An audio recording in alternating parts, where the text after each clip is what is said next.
right. So you Did guys heard, okay, you heard me, but you didn't see the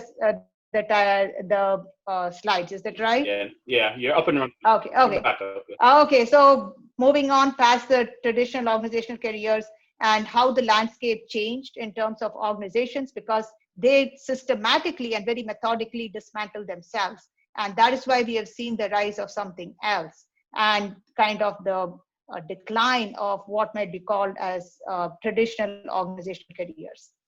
So what is the impact of these organizational changes? One is that no career seems safe, and this includes full-time and long-time. Until now, tenured faculty are probably the safest sounding jobs, but who knows, that might change.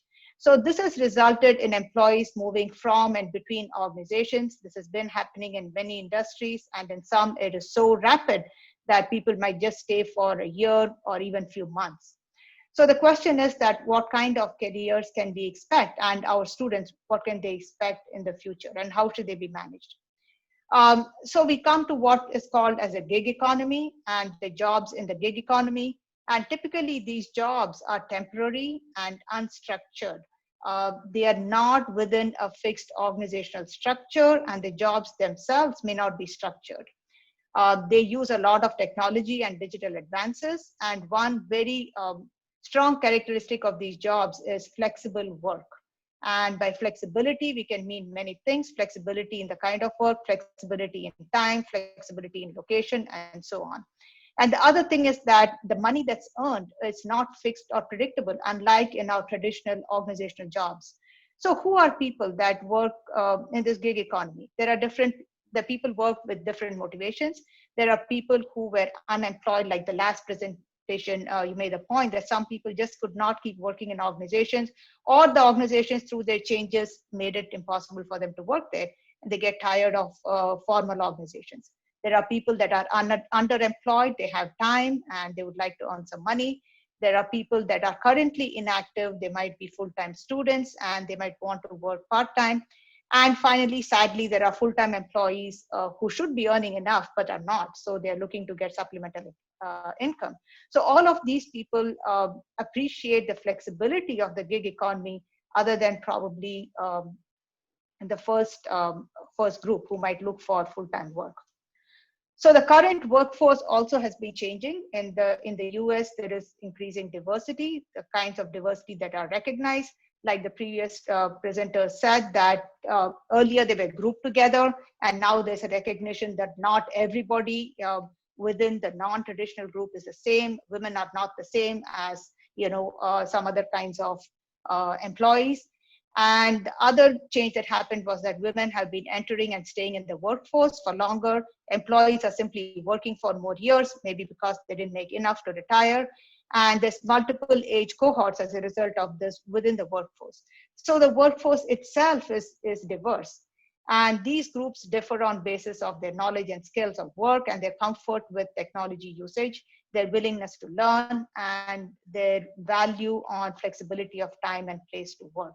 So the workforce itself is getting more diverse and differentiated, and organizations have been kind of breaking apart. So it's an entirely new world to look at in terms of careers. The traditional career models and career growth looked at how to advance within an organizational structure.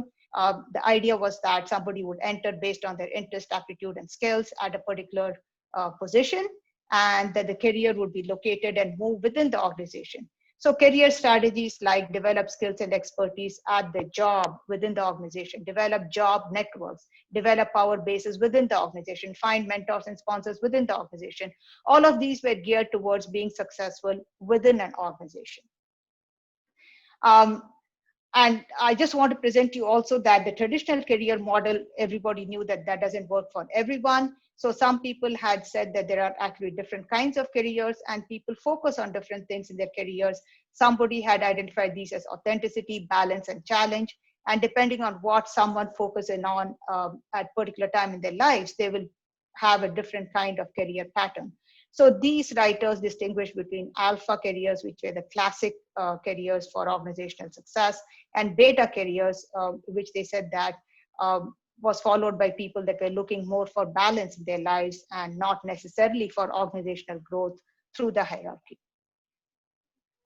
Some new kinds of careers that people had said would happen, and even though they are called new, this actually was predicted maybe 20 years back. The first was the idea of boundary-less careers, which is this idea that individuals move across organizations, sometimes within an organization, for a variety of reasons. So they're not bound to an organization. And these people are looking for both extrinsic and intrinsic markers of career success. Now, the kind of mobility has been identified as physical or psychological. Physical mobility is when a person moves from one organization to the other and essentially is doing the same kind of job. They might have left an organization because that organization got rid of their department, decided something was more valuable for them. Psychological mobility is when an individual moves across jobs. They might want to stay, for example, in the same physical geographical location, and they don't mind learning a new job. So these are people that are willing to move from their job in an organization to another job in another organization, or same kind of job in another organization. These kind of careers were called as boundary-less. Finally, there's an identification of career called protean. And protean is interesting because these are individuals that have a very strong sense of themselves, and they follow their intrinsic sense of career success. So they will not compromise on the kind of work they do, and the work they do has to resonate with their internal values. They don't really care whether they work within an organization. They might well work within the same organization all their career, but they will not compromise on the kind of work they do. So these were identified as contrast to the traditional organizational career. Of course, with the growth of the gig economy, some other new kinds of careers have happened. And so we thought that we would present to you a way to think about careers in the broader context. So we thought we could differentiate on basis of what the work is or what kind of focus is there on customers. So whether these are organizational customers or individual consumers, and how the person works, what is the context of work. So whether the individual is an organizational employee, is an individual contractor, or is an individual working under an organizational umbrella. Now, the organizational employee is the person that we are familiar with. The organizational career is what we are familiar with, working within the structure of an organization. And organizations could be B2B or B2C, and these are addressing businesses as customers or individual consumers. The individual contractor too, we know these are the traditional consultants who might be, say, suppliers, subcontractors to businesses, or might be traditional contractors or freelancers to consumers. What is new is the third category, which is individuals that seem to be working for organizations, but really are not.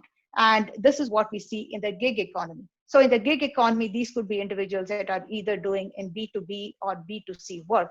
And we are, as customers, we are familiar with a lot of B2C workers, for example, Uber drivers and so on. So what happens with the individuals that are working in the gig economy is that they do not have the structure nor protections of the organizations. So what we are going to see is that more people are going to come towards this last category, and how to manage these careers is going to be an open question. So that is the end of our presentation, and we have lots of references if you want to look at them, and there I'm going to stop.